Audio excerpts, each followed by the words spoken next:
حضور صلی اللہ علیہ وسلم نے ارشاد فرمایا ان من احب الاعمال الی اللہ، جتنے نیک اعمال ہیں ان سب میں سے 4 اعمال ایسے ہیں جو اللہ کو سب سے زیادہ محبوب ہیں، سب سے زیادہ پسند اللہ کو 4 کام۔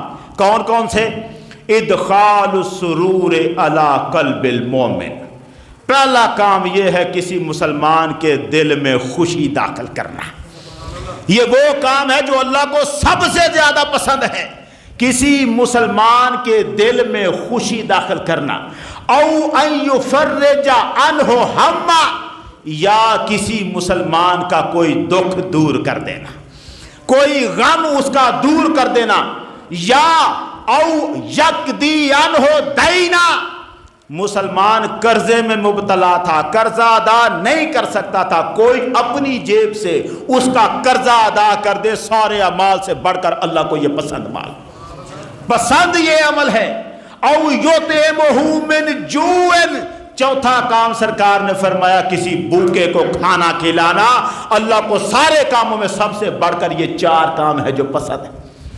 یہ ہمدردی، یہ غم گساری۔ حضرت عبداللہ ابن عباس رضی اللہ تعالیٰ عنہ اعتکاف میں بیٹھے تھے مسجد نبوی شریف۔ اب آپ اندازہ کریں، اعتکاف ہو، رمضان کا مہینہ ہو، اعتکاف ہو اور مسجد نبوی ہو۔ حضور کا فرمان ہے مدینے کا رمضان دنیا کے کسی بھی دوسرے شہر کے 1000 رمضان کے برابر ہے۔ مدینے کا رمضان کسی دوسرے شہر کے 1000 رمضان کے برابر ہے، سرکار نے فرمایا۔ اب رمضان کا مہینہ ہو، شہر مدینہ ہو اور اس میں مسجد نبوی ہو اور اس میں بندہ بیٹھے اعتکاف پہ، بتاؤ ذرا کیا عالم ہوں گے خیرات کے، کیا عالم ہوں گے۔ عبداللہ ابن عباس کون ہیں؟ حضور کے چچا عباس کے بیٹے، یہ بیٹھے ہیں اعتکاف میں۔ ایک بندہ آیا، حالت اعتکاف میں آپ بیٹھے ہیں، بندہ باہر سے آیا، اس نے آ کے سلام کیا اور بیٹھ گیا، چہرے پہ پریشانی کے آثار تھے۔ عبداللہ ابن عباس رضی اللہ تعالیٰ عنہ نے اس کا چہرہ دیکھا، فرمانے لگے یا فلانو اراکا کئیبا حزینا، مجھے لگ رہا ہے تو بڑا پریشان ہے، تیرے چہرے پر دکھ نظر آ رہا ہے، کیا ہوا ہے تجھے، اتنا پریشان کیوں ہے؟ عبداللہ ابن عباس کہاں ہیں؟ اعتکاف میں بیٹھے ہوئے، یہ یاد رہے۔ بندہ باہر سے آیا، پاس بیٹھا، پریشان ہے، سرکار نے ابن عباس نے پوچھا کیا بات ہے، تو پریشان نظر آ رہا ہے، اتنا پریشان کیوں ہے؟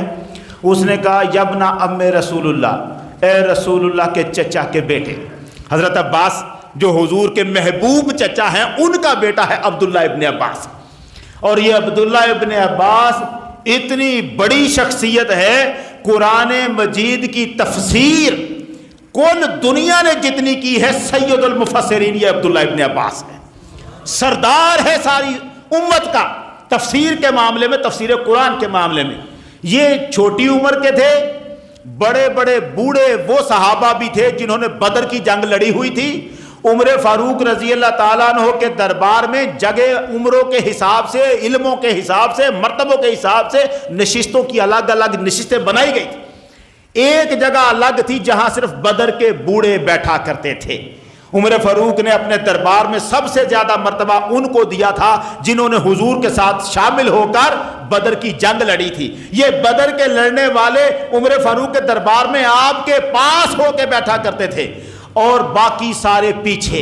لیکن عمر فاروق رضی اللہ تعالیٰ نے فرمایا کرتے تھے ابن عباس تو پیچھے جوانوں یا بچوں میں نہ بیٹھا کر، ان بوڑھوں میں آ کے بیٹھا کر، تیرا مرتبہ ان کے برابر کھڑا۔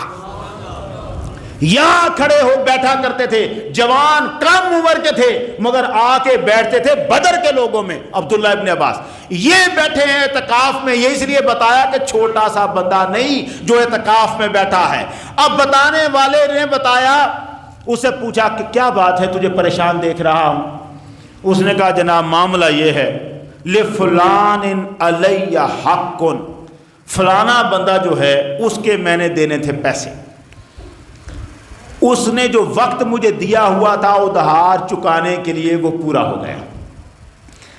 لا و حرمت صاحب حاضل قبر، یہ جو اس نے اشارہ کیا حضور کی قبر انور کی طرف، اس نے کہا یہ جو قبر انور میں آرام فرما ہستی ہے نا حضور، ان کی عزت کی قسم کھا کے کہتا ہوں لا اقدر علیہ، میں قرضہ ادا کرنے کے قابل نہیں ہوں۔ کتنی بڑی قسم کھا دی اس نے، حضور کی عزت کی قسم کھا کے کہتا ہوں میں قرضہ ادا کرنے کے قابل نہیں ہوں، بندہ میرے دروازے پہ بیٹھا ہے مجھ سے قرضہ مانگ رہا ہے اپنا واپس، کام پورا وقت ہو چکا ہے، میں کیا کروں، کہاں جاؤں؟ عبداللہ ابن عباس رضی اللہ تعالیٰ عنہ نے غور کیا تو ان کے اپنے پاس بھی پیسے اتنے نہیں تھے کہ قرضہ اس کا دے سکتے۔ اب انہوں نے جو دوسری بات سوچی وہ یہ تھی کہ میں اس بندے سے بات کرتا، کہنے لگے افلا اکلمہ فیک، کیا میں تیرے بارے میں اس بندے سے جا کے بات نہ کروں؟ اب اس نے دیکھا بات کرنے کے لیے یا وہ یہاں آئے یا آپ وہاں جائیں، آپ بیٹھے ہیں اعتکاف میں، صورت کیا بنے گی؟ اس نے کہا جناب جیسے آپ پسند فرمائیں۔ عبداللہ ابن عباس نے فرمایا اٹھ میرے ساتھ چل۔ اب چل پڑے۔ اب مسجد سے جو ہی نکل رہے تھے تو لوگ دیکھ رہے تھے، اعتکاف میں بیٹھا ہوا بندہ مسجد چھوڑ کے بلا ضرورت جا نہیں سکتا۔ عبداللہ ابن عباس رمضان کے مہینے میں مسجد نبوی میں اعتکاف بیٹھے ہیں، اس کا ہاتھ پکڑا اور مسجد سے نکل گئے۔ مسجد سے نکلے، بندے نے سوچا دوسرے نے وہ بھی صحابی ہے، اس نے سوچا اعتکاف تو ٹوٹ گیا، اعتکاف تو ٹوٹ گیا، اس لیے کہ اعتکاف کی حالت میں مسجد سے نکل گئے، ضرورت بھی کوئی نہیں، بندے کا ہاتھ پکڑا مسجد سے نکل گئے۔ وہ آیا پاس آ کے کہنے لگا انسیتا ما کنتا فی، آپ بھول گئے ہیں کہ آپ اعتکاف میں بیٹھے ہوئے تھے؟ آپ کو نہیں یاد رہا کہ آپ اعتکاف میں بیٹھے ہوئے تھے؟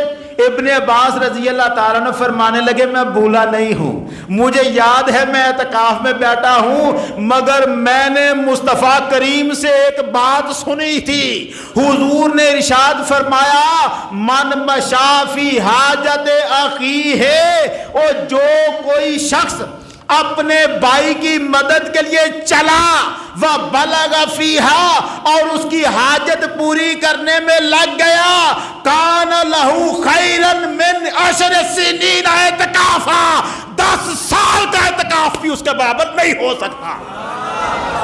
نعرہ رسالت، شان حکمت مصطفیٰ، شان مصطفیٰ، نعرہ حیدری۔